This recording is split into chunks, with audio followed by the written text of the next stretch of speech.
What's up, everybody? BDF44 coming at you in another video. So, making content for breakfast. Breakfast is about to start up very soon, as I always do, cooking food. And I was figuring, you know what? Let me just pop in and see what I can say about the NBA today.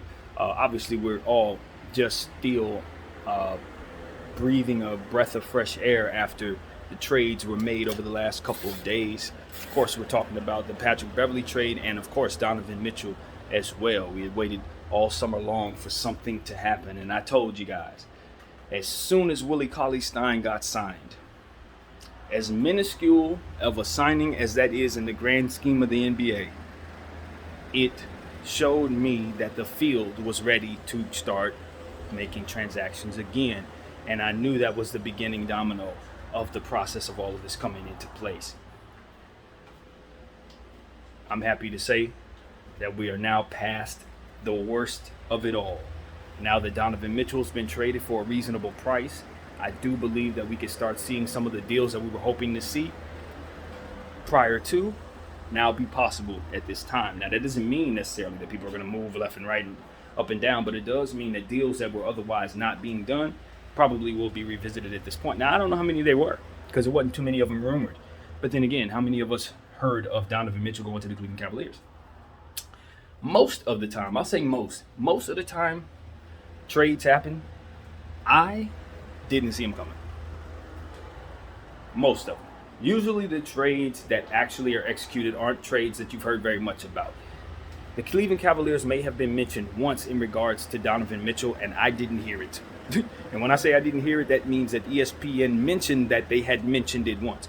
In other words, that was the only time anybody mentioned Cleveland in regards to Donovan. Here he is, a Cleveland Cavalier. So that's more of what I expect to see in terms of these type of deals. Not the ones that we were thinking was going to happen, but the stuff that was going on behind the scenes that maybe, just maybe, would have otherwise been done if the market wasn't as it was. I personally think there are two players, and you guys know Kyrie's obviously one of them, but two players that I think must be traded before the end of the season. Obviously, Russell Westbrook, Kyrie Irving. Jakob Poeltl was the other person I was thinking about more so than Westbrook.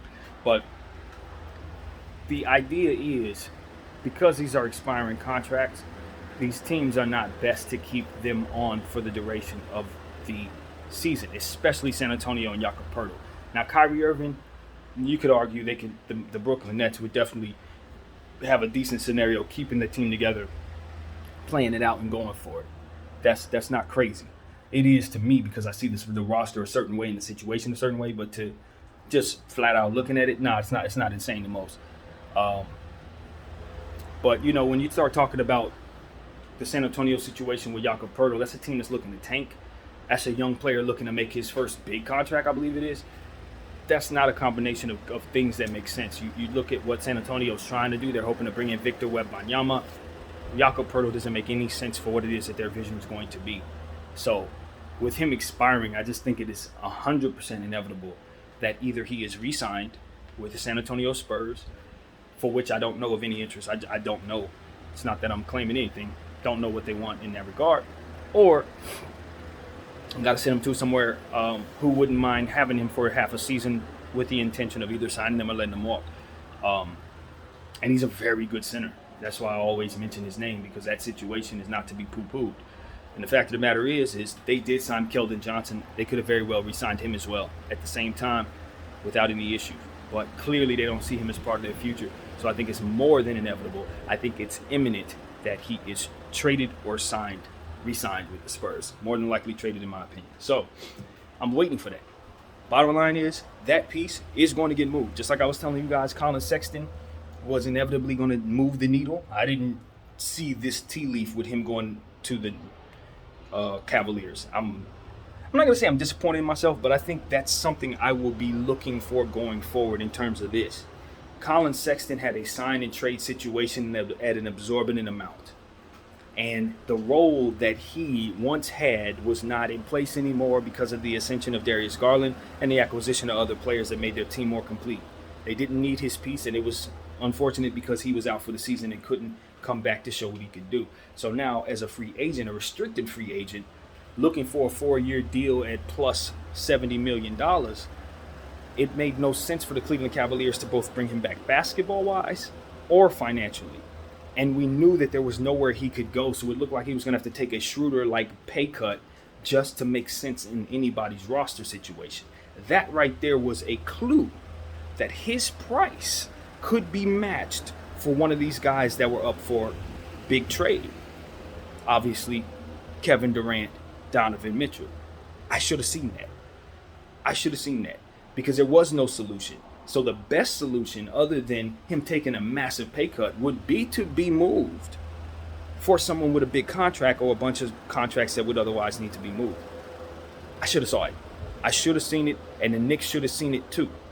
Because that, having understood that tea leaf being in play, would have allowed the New York Knicks to play this Donovan Mitchell situation differently. But because they didn't fathom that tea leaf, they couldn't see that question mark there. They didn't see it. It left them without the ability to ultimately win that negotiation situation. So, yeah, that's something that I literally learned. It's like, okay, I've seen that now. I've seen that.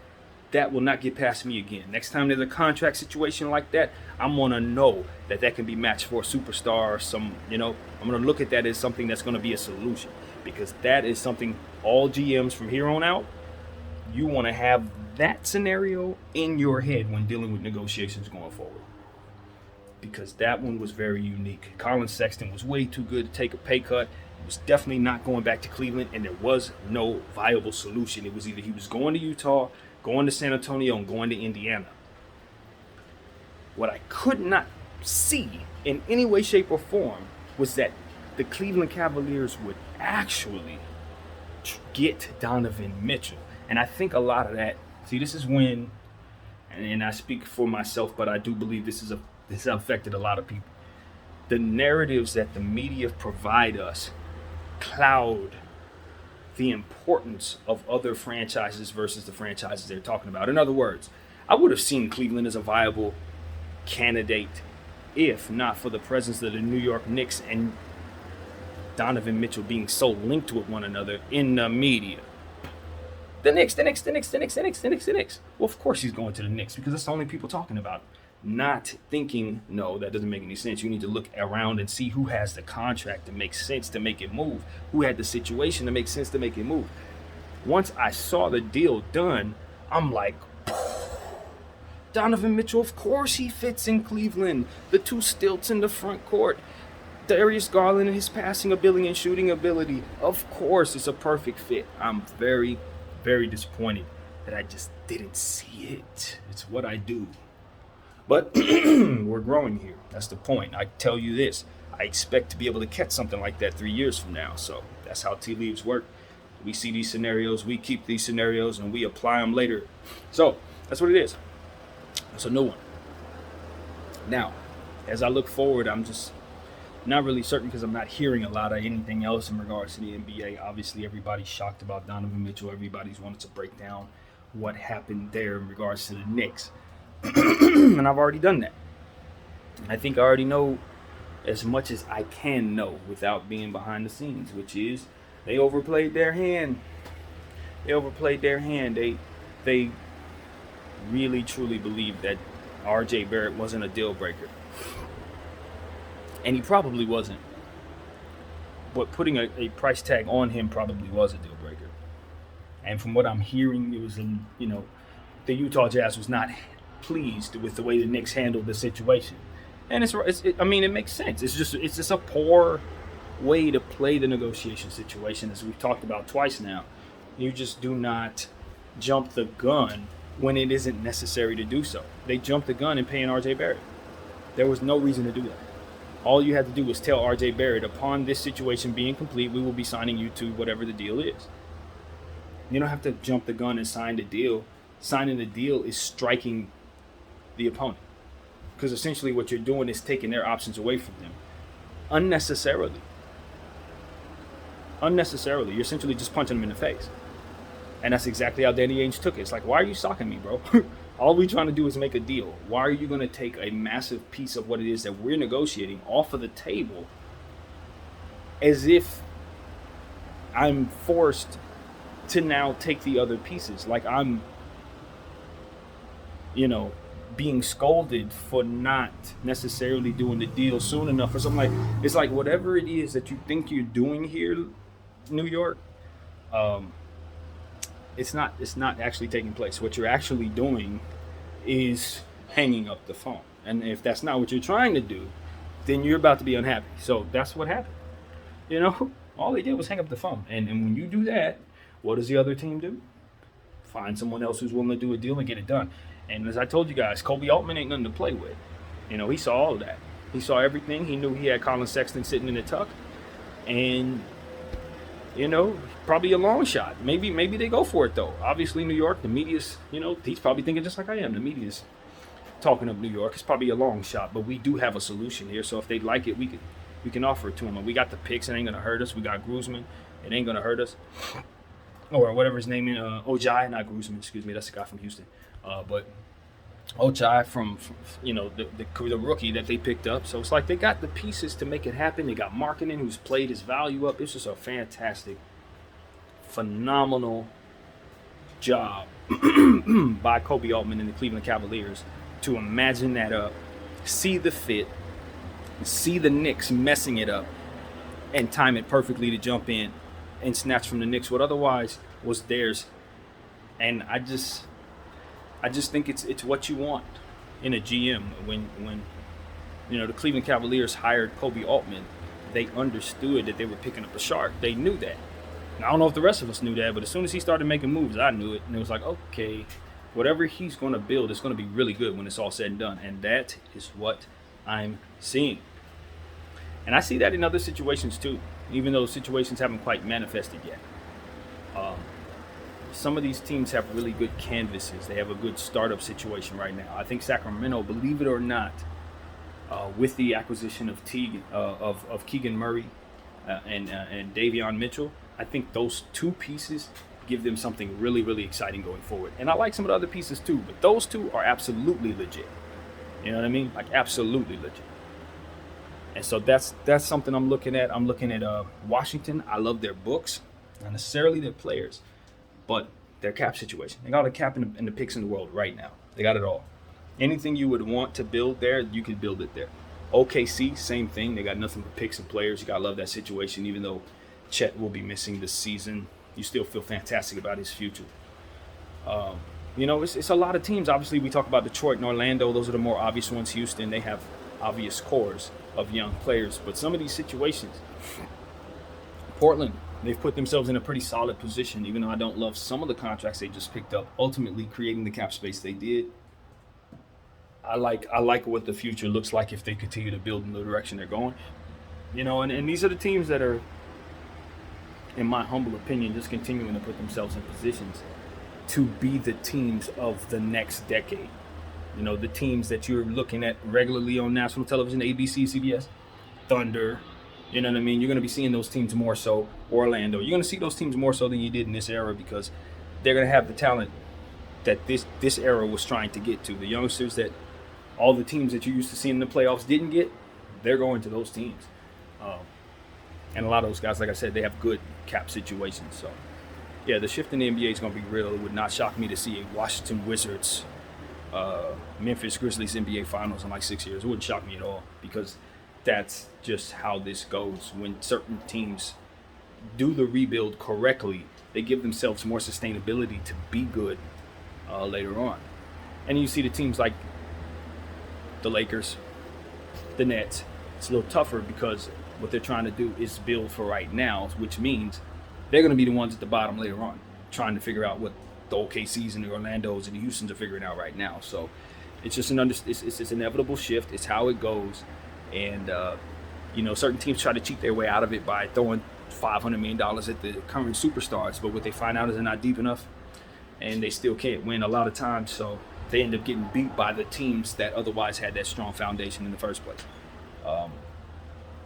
So it's just a lot of strong foundational teams right now. Look at Indiana, same thing. They're building something. They have good pieces in place, tough market to try to build from, but they have a lot of cap space, and I just don't think.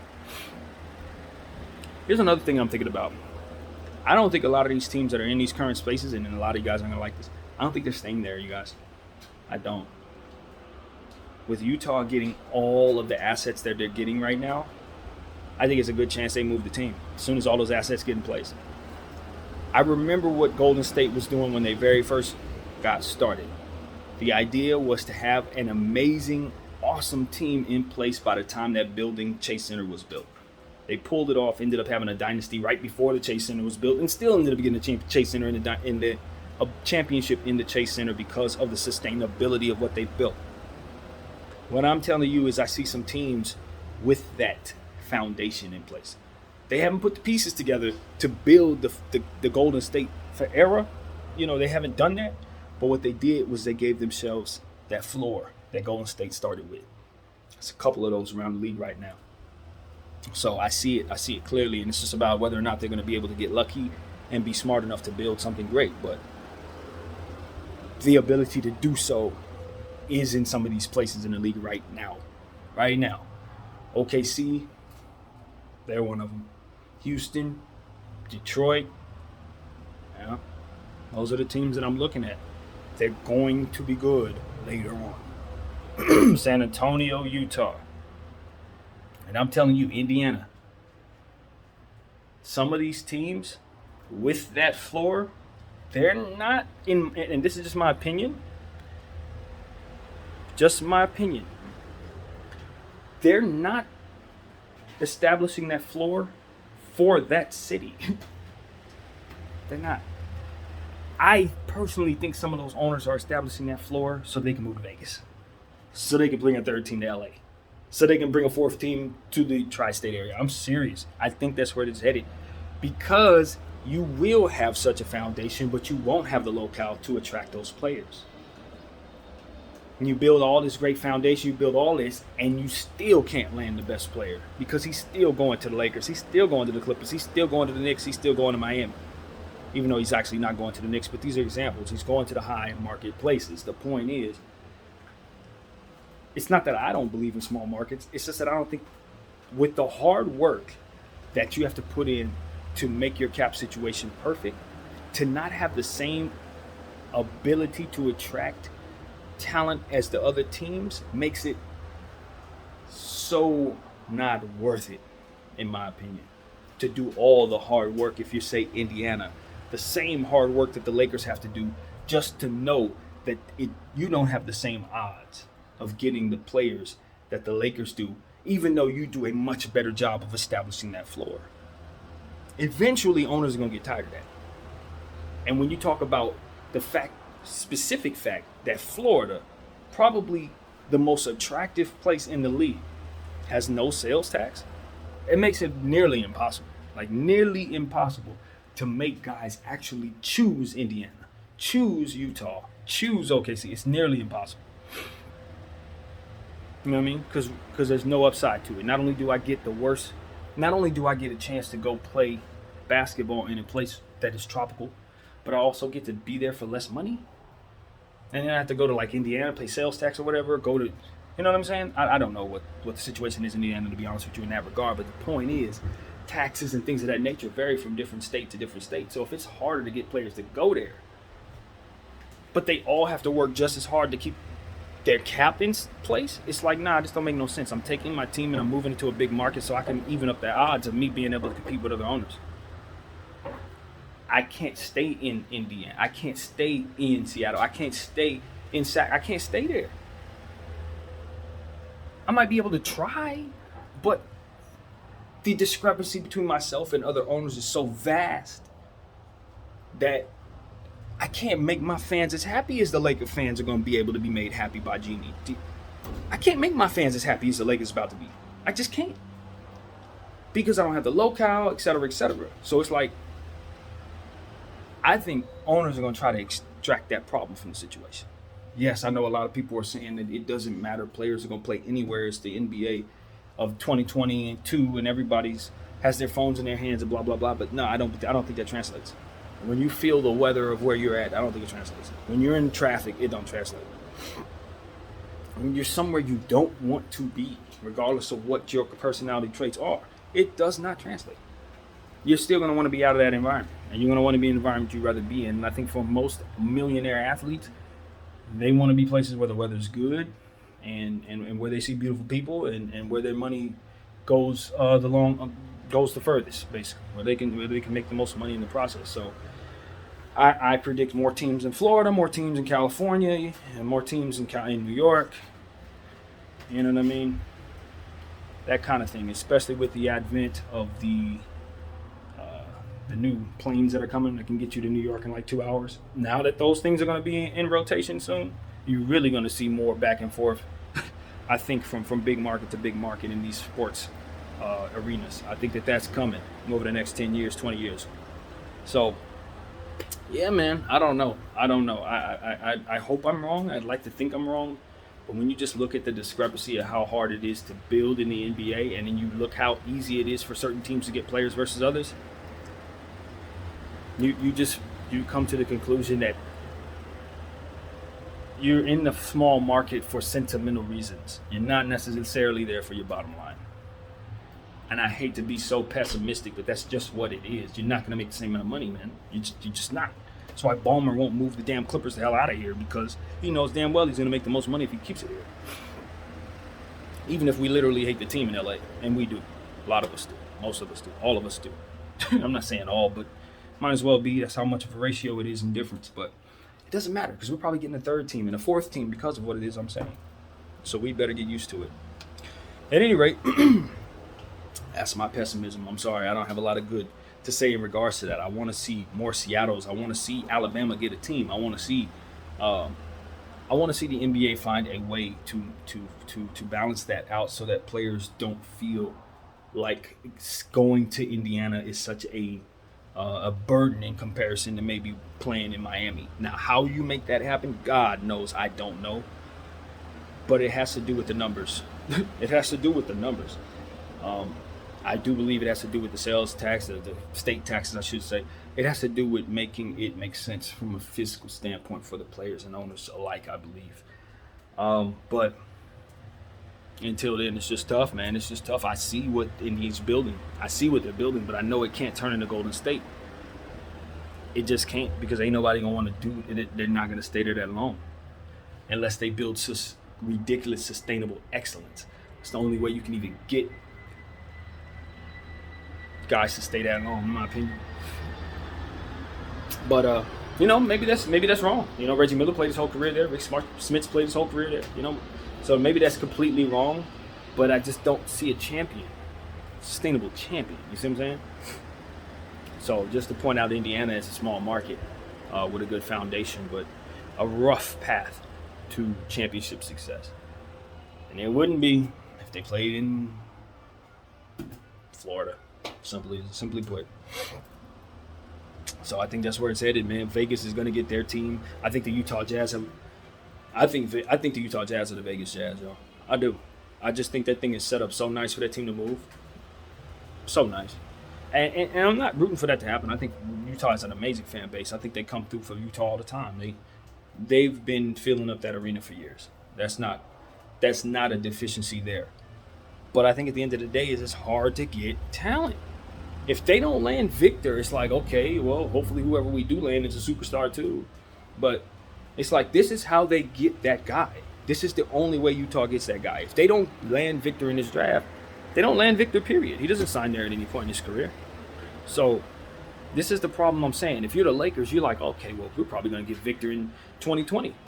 2035 or whatever. You know what I mean? Somewhere down the line, we could see him before he retires, possibly putting on our uniform just because we're the Lakers. And we said the same thing about LeBron James back when Kobe was here. I remember me and my mom would say, yeah, LeBron's coming to the Lakers when he retires. She predicted that. It happened. So it's like these things, that wasn't crazy. You know what I mean? You could say the same thing about other stars as well. You can just totally see them going to a big market. Like, it's just inevitable. And that's why you think a team like Utah or Indy might end up becoming a big market team. So, yeah, I'm just ready for whatever changes the NBA is going to make. I'm bracing myself. Obviously, they're talking about bringing the team back to Seattle, which I think is a wonderful thing, but I got a feeling they're going to run into the same problem once the team gets back there. That's what I'm worried about. Even though I'm totally up for them doing it, I'm fighting for that. I want that. I've been saying that for years. But I think the reason they took the team out of Seattle, I don't know if that reason has been solved. You know what I'm saying? Like the purpose for them moving was because of this, and this. I do not know that those things were taken care of. Now, I know a lot of it had to do with the arena at the time. So that was a big part of what Seattle's specific situation was. They couldn't get that arena right. But just in general, a lot of times it has to do with other things. Getting players and talent in place and things like that. So good thing they're bringing Seattle back their team. I'm hopeful that it can stay there forever this time. And, again, hopefully there's a solution better than what I see in my head. Hopefully that you don't have to see 8 and 9 LA teams and New York teams. I don't like that. I think that's a garbage league personally.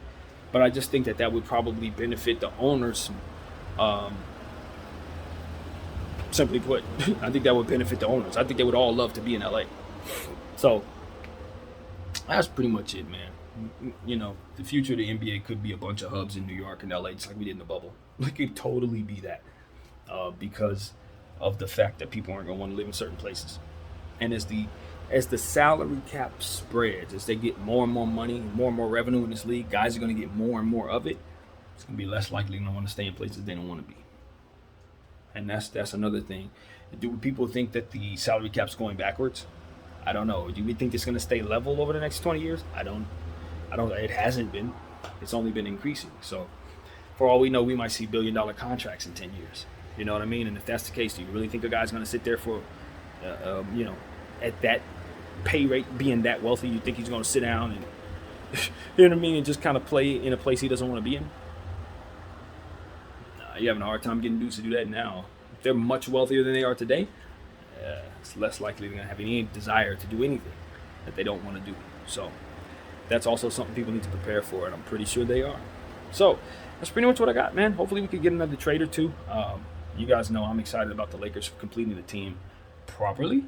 I don't want to see us do any deals that otherwise don't bring us Kyrie Irving. That's just all I'm thinking about. I don't care nothing about any other stuff. I don't want Mike Conley. I don't want Bogdanovich. You guys know that. Well, no, that's not true. I want Bogdanovich at a different price. I don't have no problem bringing back Bogdanovich. I just am not in love with him at whatever that amount is for this contract. That's my thing. But he would help us. It's not like I'm saying, oh, no, keep him out of here. Nah, it ain't like that. It's just we're going to give up 2 picks, and we know what those 2 picks are for. We know what they're for. So that's pretty much all I got to say as a Laker fan. And as an NBA fan, boy, I'm ready for training camp. It's time. We need something other than just, what we're seeing right now. And obviously, it's a lot of international play going on. Giannis is going crazy out there, so it's basketball being played, and I'm sure you guys are watching it. I just so happen to not be, but I'm pretty sure it's awesome. So it is what it is, man. That's what I got. My name is BDF44. I thank you all for watching. I'm out.